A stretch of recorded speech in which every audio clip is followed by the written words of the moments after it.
Si Richard Gomez ay isa sa mga pinakakilalang personalidad sa Pilipinas. Isang dating matinee idol na naging atleta at kalaunan ay politiko. Sa kabila ng kanyang matagumpay na karera sa pelikula, sports at serbisyo publiko, ilang beses din siyang nasangkot sa mga kontrobersyang umani ng malawak na atensyon mula sa media at publiko. The Philippine Showbiz List presents mga iskandalong kinasangkutan ni Richard Gomez. Physical confrontation with Robin Padilla. Isa sa mga pinakatanyag na showbiz feuds noong 1990s ay sa pagitan nila Richard at Robin Padilla. Tiyak na sariwa pa rin sa alaala ng marami ang insidenteng yumanig sa Star Olympics noong July 8, 1991 nang magkaalitan at mauwi sa suntukan ang dalawa. Nagsimula ang lahat sa isang hidwaang matagal na umanong namamagitan kina Robin at Richard. Lumala ang alitan nila noong huling bahagi ng 1990 na humantong sa nasabing insidente sa Star Olympics. Ayon sa mga ulat, isang outdoor firing range competition na ginanap sa May Kawayan, Bulacan noong December 22, 1990 na dinaluhan ng dalawa ang naging mitsa ng pampublikong sagutan. Sa naturang event, umano'y nagpalitan ng maaanghang na biro at patutsada ang dalawa. Umalis-umano sila sa kompetisyon na may dalang sama ng loob. Ngunit ang sinasabing nagpasabog talaga ng galit ni Robin ay ang pahayag ni Richard na lumabas sa pahayagan. Ayon sa ulat, sinabi raw ni Richard na si Robin ay lampa at ito rin umano ang dahilan kung bakit ayaw sumali ni Robin sa Star Olympics. Bilang tugon, sinabi ni Robin sa mga reporter na anong araw kung lalampa-lampa siya, hindi naman daw siya katulad ng iba dyan na athletic nga pero hindi naman kumikita yung mga pelikula. Dala ng matinding galit bilang sumugod si Robin sa Star Olympics na ginanap sa Ultra upang harapin si Richard. Makikita sa video ng insidente si Rudy Fernandez, pinsan ni Robin na pilit na namamagitan at sinusubukang pakalmahin ang sitwasyon. Sa mga sumunod na taon, parehong inamin ni na Richard at Robin na ang alitan ay matagal ng nakaraan at wala nang naiwanang sama ng loob. The controversial painting. Hindi alam ng marami ngunit si Richard ay isang art enthusiast na higit 30 years na nag-iipon at tumatangkilik sa sining. Noong 2019, ang painting niya na pinamagatang Oh, na nagpapakita ng ari ng lalaki at inihilan tulad sa graffiti sa banyo ang naging viral at nagdulot ng kontrobersya. Ang acrylic on-wood na obra ay ginamitan ng isang pangunahing kulay sa itim na background upang ipakita ang nasabing imahe. Ipinakita ito sa Manila Art Fair sa SMX Convention Center Ora sa Taguig at naibenta sa halagang 196,000 na nakakuha ng malaking pansin sa social media. Tinunan ng ibang kritiko na ginamit ni Richard ang kanyang katanyagan bilang celebrity para makapasok sa fair at tinanong ang artistic merit ng kanyang obra na tinuturing nilang malinaw na nagpapakita ng agwat sa pagitan ng pagiging sikat at tunay na sining. Alleged connection to Albuera shooting incident. Si Richard at ang kanyang asawang si Ormoc Mayor Lucy Torres Gomez ay inakusahan ni Albuera Leyte mayoral candidate Kerwin Espinosa na posibleng konektado sa isang pag-attempt sa kanyang buhay noong April 10, 2025. Ayon sa pahayag ni Kerwin, si Ormoc Police Chief Ridante Ariza na isa sa mga suspect sa insidente ay di umano'y direktang sumusunod lamang sa mag-asawang Gomez.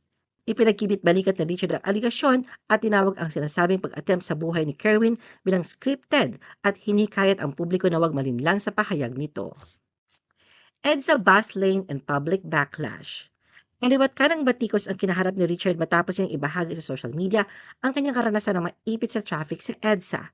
Noong August 29, 2024, nag-post siya sa Facebook para ireklamo ang mabagal na usad ng mga sasakyan, gayong ang bilis at maluwag naman daw ang daloy sa parte ng bus lane. Ayon kay Richard, humigit kumulang 2 oras na siyang naiipit sa mabigat na traffic sa EDSA ay hindi pa rin siya nakarating sa kanyang patutunguhan. Suhestyon niya bakit hindi buksan ang bus lane sa ibang mga sasakyan tuwing mabigat ang daloy ng trapiko. Makalipas ang ilang oras, binura ni Richard ang kanyang post, ngunit marami na sa netizens ang nakapag-screenshot nito at nirepost sa social media. Marami ang dismaya sa kanila'y pagiging entitled ng actor-politician. Sa batikos na natanggap, kinabukasan naglabas si Richard ng follow-up statement. Ipinagtanggol ang kanyang opinyon bilang personal na pananaw. Kalauna nag-post siya sa Threads upang punahin ang mga media outlets sa di umano'y maling nag-ulat na tinanggal niya ang mga post at nilinaw niyang itinago lamang niya ang mga ito, hindi tuluyang tinanggal. Social media outrage and media spin accusation. Isa sa isyong ginasagutan ni Richard ay ang pahayag niya na may umiiral na media spin laban sa kanya. Dahil sa mga tanong ng mga mamamahayag patungkol sa kanyang pananagutan sa isang nawasak na flood control project sa Matag-Ob, Leyte noong August 2025, nag-publish si Richard ng screenshots ng mga mensahe mula sa media kasama ang kanilang mga pangalan at personal na contact number sa Facebook at tinawag niyang ungas ang mga reporter. Hindi nagustuhan at pinalaga ng National Union of Journalists in the Philippines ang akusasyon ni Richard na ang mga mamamahayag na humingi ng kanyang panig sa flood control project issue sa Matag-Ob ay bahagi ng isang media spin. Kinuna rin ng NUJP ang pagpo-post ni Richard ng screenshots ng mga pangalan at numero ng mga mamamahayag na kumontak sa kanya. Isa raw itong posibleng paglabag sa data privacy liban pa sa mapanganib para sa mga mamamahayag na maaaring sundan ng harassment and fraud. Ito ang pinag-ugatan ng mungkahi ni House Deputy Speaker Ronnie Puno sa media na maghain ng reklamo sa Ethics Committee laban kay Richard at sa kanyang personal at collective privilege speech sa Kongreso noong September 2, 2025, humingi ng paumanhin si Richard. Richard versus Benjamin Magalong.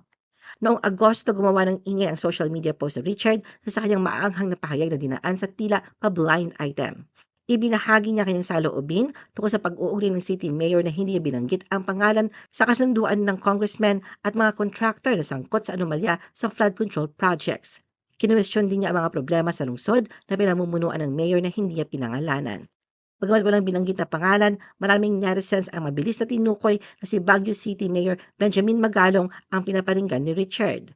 At sa isang panayam, sinabi ni Mayor Magalong na malakas ang kutob niya na siya nga ang tinutukoy. Pero nagtataka raw siya sa reaksyon ni Richard dahil sa pagkakaalam niya ay magkaibigan sila. Natuldukan din naman ang issue sa pagitan nila na magkita sila sa isang okasyong dinaluhan ng mga opisyales ng local government. Noong August 27, 2025, inalabas ni Magalong sa kanyang Facebook page ang mga larawan nila ni Richard na nakangiti sa isa't isa at mahigpit na magkayakap. Anya, despite the noise and accusations, true friendship remains. Richard accused of physically attacking, threatening PFA chief. Muling nakaharap yun si Richard sa panibagong iskandalo matapos na lumabas ang video na kanyang pananakit kay Philippine Fencing Association President Rene Gacuma. Naganap ang insidente sa gitan ng 33rd Southeast Asian Games sa Thailand noong December 16, 2025. Sa inilabas na CCTV footage, makikita dito na sa bandang photo walls na Richard at Rene sa venue ng fencing matches. Namataan naglalakad palayo si Rene nang sumunod sa kanya si Richard at saka ito binatukan. Si Richard ay tumatayong PFA Director at Philippine Olympic Committee Vice President. Kabilang din siya sa mga atletang lumahok sa SEA Games 2025. Nanalo ang team niya ng silver medal para sa sporting clays competition. Sa letter ng complaint na isinamite ni Rene kay Raul Canlas, mababasa ang paliwanag niya sa insidente. Ayon sa kanya, pinuntahan niya si Richard para i-congratulate ito sa napanalo ng silver medal na kongresista para sa shooting game. Dito umano siya inapakan sa paa, pinisil ng madiin ang daliri at saka minura ni Richard. Nang matanggal daw niya ang paa sa pagkaapak ni Richard, lumayo si Rene. Pero sinundan pa raw siya ni Richard at saka sinuntok sa bandang likod ng kanyang ulo na sa pakiramdam niya ay hard closed fist right hook. Tumaas daw ang blood pressure ni Rene kaya dinala siya sa medical station. Na nagpapacheck up daw siya ng BP, dumating muli si Richard at kinumpronta siya sa medical station sa harap ng mga Thai medical volunteers. Sa pagkakataong yun, idinikit ni Richard na kanyang kanang kamay sa panga ni Rene na may malakas at sinabing, "Di mo alam ang ginagawa mo." Sabi pa raw ni Richard sa kanya, "Wala ka alam sa pagiging atleta, sisipain kita dyan, alam ko saan ka nakatira." Ipinaliwanag ni Rene na ikinagagalit ni Richard ay ang pagpalit sa fencing athlete na si Alexa Larazabal sa individual women's fencing match sa SEA Games. Ang ipinalit rito ay ang atletang si Hani Abelia. Ayon kay Rene, unanimous decision ng PFA directors ang replacement na yon noong December 14. Formal na isumite ang replacement decision noong December 15. Kinundinan ni Rene ang ginawa ni Richard bilang unruly conduct at tinawag itong kahihiyan sa Philippine Olympic Committee at sa Philippine Fencing Association.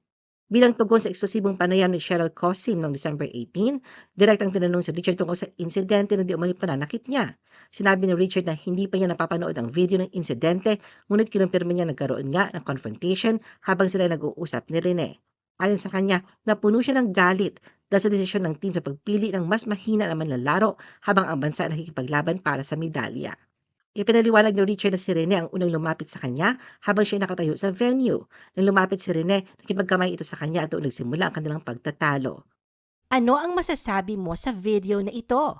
Mag-like o mag-react at huwag mahiyang mag-comment. For our YouTube viewers, huwag kalimutan mag-subscribe at i-hit ang notification button. At para sa aming Facebook viewers, mag-like at follow sa aming Facebook page para updated ka sa mga showbiz chika. Thanks for watching!